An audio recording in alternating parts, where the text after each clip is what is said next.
বিনয় মানুষের মহান গুণ।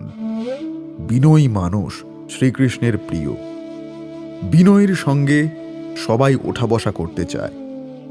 অপরদিকে অহংকারীর সঙ্গে কেউ থাকতে চায় না, তাকে কেউ ভালোবাসে না। সুতরাং কোনো কোম্পানির মালিক, অফিসার অথবা উপরস্থ কর্মকর্তা যদি অধীনস্থদের প্রতি বিনয়ী হন, তাহলে তারা তাকে ভালোবাসে। কোনো শিক্ষক যদি ছাত্রদের সঙ্গে আচরণে বিনয়ী হন, তাহলে তারা তাকে ভালোবাসবে। কোনো পরিবারের কর্তা যদি বিনয়ী হন, তাহলে পরিবারের সবাই তাকে ভালোবাসবে। কোনো সরকার যদি জনগণের প্রতি বিনয়ী হয়, তাহলে তারাও সরকারকে ভালোবাসবে। বিপদের মুহূর্তে সরে পড়বে না, প্রয়োজনে নিজের সবটুকু দেওয়ার চেষ্টা করবে। তাহলে চলুন আপনাদের একটি গল্প শোনাই, তারপর শোনাবো শ্রীকৃষ্ণ বিনয়ী হওয়ার ব্যাপারে কি বলছেন। এক ভদ্রমহিলা একটি মাংস ডিস্ট্রিবিউশন কারখানায় কাজ করতেন। একদিন রুটিন কাজ সেরে তিনি ফ্রিজার রুমে গেলেন কিছু পরীক্ষা করতে, কিন্তু দুর্ভাগ্যবশত হঠাৎ করে রুমের দরজাটি ভিতর থেকে আপনা আপনি বন্ধ হয়ে গেল। তিনি সমস্ত শক্তি দিয়ে দরজা খোলার চেষ্টা করতে লাগলেন এবং চিৎকার করে সাহায্য চাইলেন, কিন্তু কেউ তার ডাকে সাড়া দিলেন না, কারণ সকল কর্মচারীরা ইতিমধ্যেই চলে গেছেন। তাছাড়া ফ্রিজার রুমের ভিতর থেকে বাইরে শব্দ শোনা অসম্ভব। 5 ঘন্টা পর যখন তিনি খুবই বিপদের মুখোমুখি, ঠিক তখনই কারখানা নিরাপত্তারক্ষী দরজা খুলে দিলেন। কাকতালীয়ভাবে সেদিন ভদ্রমহিলা প্রাণে বেঁচে যান। পরবর্তীতে ভদ্রমহিলা যখন সেই নিরাপত্তারক্ষীকে জিজ্ঞাসা করলেন, তুমি কিভাবে এখানে এলে, কেন দরজা খুললে, এটা তো তোমার রুটিন কাজ ছিল না? তখন সেই নিরাপত্তারক্ষী উত্তরে বলল, আমি এই কারখানায় 35 বছর যাবৎ কাজ করছি। এখানে 100 জনেরও বেশি শ্রমিক কাজ করে, কিন্তু অনেকের মধ্যে একমাত্র আপনি এমন একজন যিনি প্রতিদিন সকালে আমাকে শুভেচ্ছা জানান আর বিকেলে বিদায় জানান। অনেকের কাছে আমি একজন নিরাপত্তারক্ষী ব্যতীত আর কিছুই নই। যাই হোক, অন্যান্য দিনের মতো আপনি আজকের কাজে যোগদানের সময় যথারীতি স্বাভাবিক সৌজন্যতা স্বরূপ আমাকে হ্যালো বলে শুভেচ্ছা জানিয়েছেন, কিন্তু কৌতূহলবশত খেয়াল করলাম প্রতিদিনের মতো কাজ শেষে যাওয়ার সময় বাই সি ইউ টুমরো বলেননি। আমি আপনার এই মূল্যায়নটাকে সম্মান করি, কারণ এই শব্দগুলো আমাকে মনে করিয়ে দেয় যে একজন নিরাপত্তারক্ষী হলেও আমিও একজন মানুষ। তাই আমি সিদ্ধান্ত নিলাম যে আমি কারখানাটা সার্চ করব। আমার মন বলছিল আপনার কোনো একটা বিপদ হয়েছে বা হতে পারে। এভাবেই কারখানার বিভিন্ন জায়গায় আমি সার্চ করতে থাকি এবং আপনাকে খুঁজে পাই। তাহলে বন্ধুরা, আমাদের প্রত্যেকেরই কি আমাদের আশেপাশের মানুষগুলোর প্রতি বিনয়ী হওয়া, তাদের সম্মান করা উচিত নয়?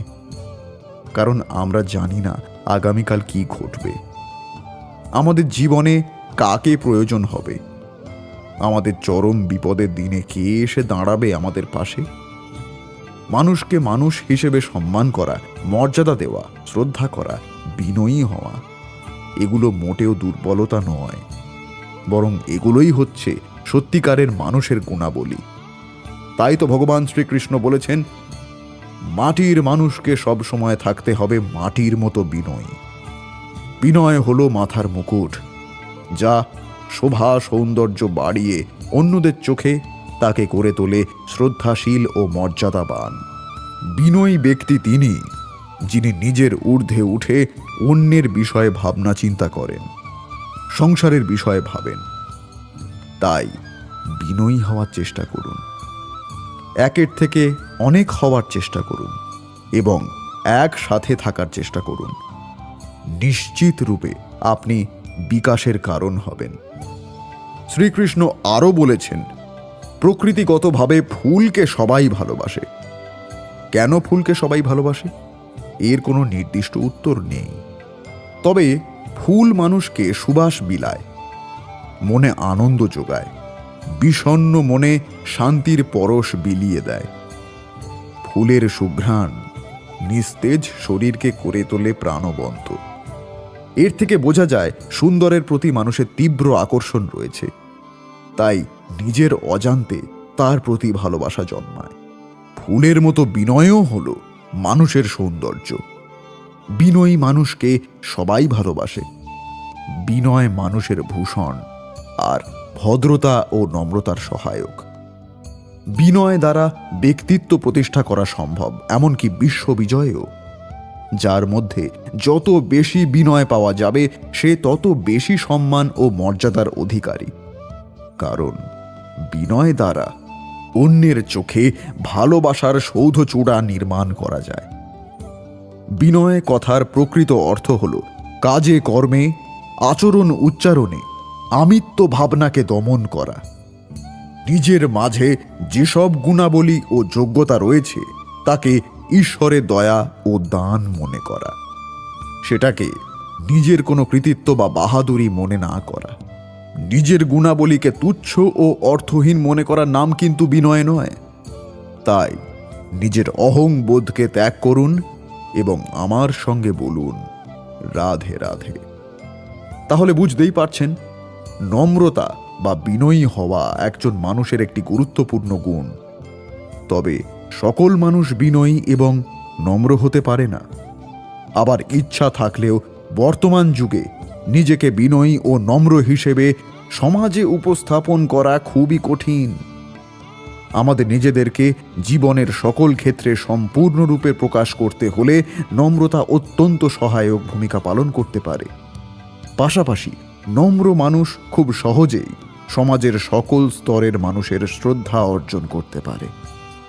একজন বিনয়ী মানুষের সবথেকে বড় বৈশিষ্ট্য, সে সব সময় তার দুর্বলতাগুলোকে ইতিবাচক হিসেবে গ্রহণ করে থাকে এবং তার দুর্বলতাগুলো কাটিয়ে উঠতে নিখুঁতভাবে চেষ্টা চালিয়ে যায়। তারা দাম্ভিকতা এড়িয়ে চলার চেষ্টা করে, আর এই দাম্ভিকতা না থাকার কারণে সমাজের সকল স্তরের মানুষ তাদেরকে শ্রদ্ধা করে থাকে। এর পাশাপাশি নিজেকে নম্র হিসেবে উপস্থাপন করতে হলে অন্যের প্রতিভা ও গুণাবলীর প্রশংসা করা জরুরি। এক্ষেত্রে তারা প্রশংসার পাশাপাশি অন্যদের মতো প্রতিভা ও গুণাবলীর অধিকারী হওয়ার চেষ্টা চালিয়ে যায়। এভাবেই আপনি চেষ্টা চালিয়ে যান। সততা একটি মহৎ গুণ। যে সৎ তাকে সবাই ভালোবাসে। সৎ হতে পারা জীবনের সবচেয়ে বড় অর্জন। সৎ ব্যক্তি মানুষের আস্থাভাজন হয়, ঈশ্বরের প্রিয় হয়, দুনিয়ায় সফল হয়। সততার গল্প শুনলে সৎ হওয়ার আগ্রহ জন্মায়। তাই আসুন আজ আপনাদের একজন সৎ মানুষের গল্প শোনাই, একটি সততার গল্প শোনাই। তারপর আমরা শুনব স্বয়ং শ্রীকৃষ্ণ সততা নিয়ে কি বলেছেন। এক নামকরা কোম্পানির ষাটোর্ধ্ব একজন সিইও অবসর নেবেন বলে ঠিক করলেন। অবসর নেওয়ার আগে তার স্বনামধন্য কোম্পানির উত্তরাধিকার হিসেবে একজন সৎ ও যোগ্য সিইও নির্বাচন করতে চাইলেন। তবে চিরাচরিত নিয়মে তিনি তার পরিচালক পর্ষদ বা ছেলে মেয়েদের মধ্যে থেকে কাউকে উত্তরাধিকার না করে ভিন্ন ধর্মী কিছু করার চিন্তা করলেন। সিইও একদিন সকল এক্সিকিউটিভদের বললেন, আমি সিদ্ধান্ত নিয়েছি আপনাদের মধ্যে থেকে একজন পরবর্তী সিইও নিয়োগ করব। এই কথা শুনে সবাই হতবাক, তবে আবার খুশিও হলো। সিইও হওয়ার স্বপ্নে তাদের মন উৎফুল্ল হয়ে উঠল। তিনি বলে চললেন, আমি আপনাদের প্রত্যেককে একটি করে বীজ দেব। এই বীজ আপনারা টবে রোপণ করবেন, জল দেবেন, যত্ন করবেন, আর ঠিক 1 বছর পর তা আমার কাছে নিয়ে আসবেন। আমি তখন সেই বীজ থেকে বেড়ে ওঠা চারা গাছ দেখেই সিদ্ধান্ত নেব কে হবেন পরবর্তী সিইও। উপস্থিত এক্সিকিউটিভদের মধ্যে অলিভার নামক একজন ব্যক্তি ছিলেন, যিনি অন্য সবার মতোই বীজ নিয়ে বাসায় ফিরলেন। বীজটি রোপণ করার জন্য তাঁর স্ত্রী একটি টব, মাটি ও সার জোগাড় করলেন এবং সেই টবে অলিভার বীজটি রোপণ করলেন। তিনি প্রতিদিন বীজটির খুব যত্ন করতেন, নিয়মিত জল দিতে থাকলেন সপ্তাহ তিনেক পর তার সহকর্মীরা তাদের বীজ থেকে বেড়ে ওঠা চারা গাছ সম্পর্কে বলাবলি করতে লাগল। কিন্তু হায়, অলিভারের বীজ থেকে তো কিছুই জন্মাচ্ছে না। এইভাবে 3, 4, 5 সপ্তাহ পার হয়ে গেল। তিনি নিজেকে ব্যর্থ ভাবতে থাকলেন। বীজ থেকে চারা গাছ না জন্মানোর কারণে তিনি চিন্তিত হয়ে মনে মনে বললেন, সম্ভবত আমি রোপণের সময় বীজটি নষ্ট করে ফেলেছি। তাই তিনি তার সহকর্মীদের সঙ্গে লজ্জায় এ বিষয়ে কোনো কথাই বলতেন না। অবশেষে 1 বছর অতিবাহিত হল। কোম্পানির সব এক্সিকিউটিভরা তাদের বড় হওয়া সুন্দর সুন্দর চারা গাছের টবগুলো তাদের সিইওর কাছে নিয়ে এলো। কিন্তু অলিভার কি করবেন? তার টবে তো কোনো চারা গাছই হয়নি। চারা গাছ ছাড়া খালি টব নিয়ে অফিসে যাওয়াও মান সম্মানের বিষয়। আবার চারা গাছ না জন্মানোর কারণে চাকরি চলে যায় কিনা এ ভয়ও রয়েছে অলিভারের মনে। কিন্তু অলিভারের স্ত্রী তাকে সৎ হয়ে থাকতে পরামর্শ দিলেন এবং খালি টব নিয়েই সিইওর কাছে যাওয়ার কথা বললেন। যা সত্য তাই সিইওকে বলার পরামর্শ দিলেন। অলিভার বিব্রত ও দুশ্চিন্তায় থাকা সত্ত্বেও খালি টব নিয়ে যেতেই রাজি হলেন। অলিভার আজ খুবই বিব্রত। এই দুশ্চিন্তায় অলিভার অসুস্থ বোধ করতে লাগলেন। তবে ভরসা রাখলেন স্ত্রীর কথার উপর। সিইওকে সত্যি বলার ক্ষেত্রে স্ত্রীর পরামর্শকেই গ্রহণ করলেন। নির্দিষ্ট দিনে অলিভার তার খালি টব নিয়ে বোর্ড রুমে ঢুকেই দেখলেন সবার টবে কি সুন্দর সুন্দর গাছ। অলিভার তার টবটি রুমের মেঝেতে রাখলেন, আর এতে অনেকেই হাসাহাসি করলেন, কেউ কেউ আবার দুঃখ প্রকাশও করলেন। সিইও বোর্ড রুমে এসে সবাইকে শুভেচ্ছা জানিয়ে পুরো রুম পরিদর্শন করেন আর বললেন, ও মাই গড, আপনারা কি সুন্দর চারা গাছ ও ফুল জন্মিয়েছেন। হঠাৎ সিইওর চোখ গিয়ে পড়ল অলিভারের দিকে। অলিভার লজ্জায় সহকর্মীদের পিছনে নিজেকে লুকোবার চেষ্টা করছিলেন, কিন্তু সিইও অলিভারকে সামনে আসতে বললেন। অলিভার খুব বিব্রত ও ভীত হয়ে পড়লেন। ভাবলেন নির্ঘাত তিনি আজ তার চাকরি হারাবেন। সিইও জিজ্ঞাসা করলেন, কি ব্যাপার অলিভার, আপনার বীজের কি হয়েছে? অলিভার সিইওকে বীজ রোপণ ও পরিচর্যার সত্য ঘটনা খুলে বললেন। সিইও সবাইকে বসতে বললেন আর শুধু অলিভারকে দাঁড়িয়ে থাকতে বললেন। সিইও অলিভারের দিকে তাকিয়ে সবাইকে উদ্দেশ্য করে বললেন, আপনারা আমাদের নতুন সিইওকে ভালো করে দেখুন। তার নাম অলিভার। অলিভার নিজের কানকে বিশ্বাস করতে পারল না। তার টবে তো কোনো চারা গাছ জন্মায়নি, তাহলে এটা কি করে সম্ভব? সেই রুমে থাকা সকলে সিইওর এই ঘোষণায় বিস্মিত হয়ে একে অপরের দিকে তাকাতে থাকলো। তারা বুঝল না অলিভার কিভাবে সিইও হলো। সিইও বললেন, 1 বছর আগে আমি প্রত্যেককে যে বীজ দিয়েছিলাম তা সবই ছিল মৃত, কারণ সেগুলো ছিল সিদ্ধ করা বীজ। তাই সেগুলো থেকে কোনো চারা গাছ জন্মানোর কথাই ছিল না। কোনো চারা জন্মাতে না দেখে হতাশ হয়ে আপনারা আমার দেওয়া বীজটি ফেলে দিয়ে নতুন বীজ লাগিয়েছেন, আর শুধুমাত্র অলিভারই সাহস ও সততার সঙ্গে সেই মরা বীজের পরিচর্যা করেছিলেন। চারা গাছ না জন্মালেও তিনি খালি টব নিয়েই এসেছেন, যে টবে আমার দেওয়া বীজটি রয়েছে। সুতরাং সবাই অলিভারকে করতালি দিয়ে অভিনন্দন করুন। শুনলেন তো অলিভারের গল্প। তাই মনে রাখবেন, যদি সততা রোপণ করেন তবে বিশ্বাসযোগ্যতা অর্জন করবেনই।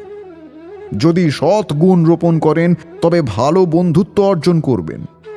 যদি কঠোর পরিশ্রম রোপণ করেন তবে সাফল্য অর্জন করবেন। যদি সুবিবেচনা রোপণ করেন তবে আপনি যৌক্তিক দৃষ্টিভঙ্গি অর্জন করবেন। সুতরাং আপনি কি রোপণ করছেন সেই বিষয়ে সতর্ক থাকুন, আর তাই নির্ধারণ করে দেবে ভবিষ্যতে আপনি কি অর্জন করবেন। জীবনকে আপনি যা দেবেন, জীবন আপনাকে তাই ফেরত দেবে। তাই তো শ্রীকৃষ্ণ বলেছেন, সততার সাথে কর্ম করতে জীবনে বহু বাধার সম্মুখীন হতে হবে। ধৈর্য থাকলে অবশেষে গর্বের সাথে জয় তোমারই হবে, কারণ সততার মূল্য অতুলনীয়। সততার পুরস্কার পাওয়া যায়। যার মধ্যে সততা আছে, সমাজে তার স্থান সবার উপরে। সুন্দর জীবন গড়ার ক্ষেত্রে সততার বিকল্প নেই। তিনি আরো বলেছেন, যে কোনো কাজ যদি পূর্ণ করতে হয়, উচিতভাবে করতে হয়, উচিত সময়ের মধ্যে করতে হয়, তাহলে প্রয়োজন সততার এবং অখণ্ড প্রচেষ্টার। সততা ছাড়া আপনি যে কাজই করুন না কেন, উচিত সময় তা সম্পূর্ণ হবে না, আর মনোবাঞ্ছিত কোনো ফলই আপনি পাবেন না। তাই যে কাজই আরম্ভ করুন না কেন, সততার সাথে এবং অখণ্ড প্রচেষ্টার সাথে করুন। তখনই কর্ম এবং তখনই এই জীবন সফল হবে, এবং এই মন প্রসন্ন হয়ে বলবে, রাধে রাধে। তাহলে বুঝতেই পারছেন বন্ধুরা, সততার সুফল শত দলের মতো শত ধারায় বিকশিত। জীবনকে সুন্দর, সফল ও সার্থক করে তুলতে হলে সততার কোনো বিকল্প নেই। সততার অলংকার ছাড়া মানুষ চরিত্রবান ও মহৎ হতে পারে না। সততার আলোক রশ্মি দেশ সমাজে ছড়িয়ে পড়লে অন্যায়ের কুৎসিত অন্ধকার দূর হয়। সৎ লোক সমাজে সবার বিশ্বাসভাজন হয়ে থাকেন। যে সমাজে এমন বিশ্বাসী মানুষের সংখ্যা যত বেশি, সেই সমাজ ততই বেশি সমৃদ্ধ। তাহলে আজ এইটুকুই। আমরা পরের পর্বে জানব সাহসিকতা ঠিক কি।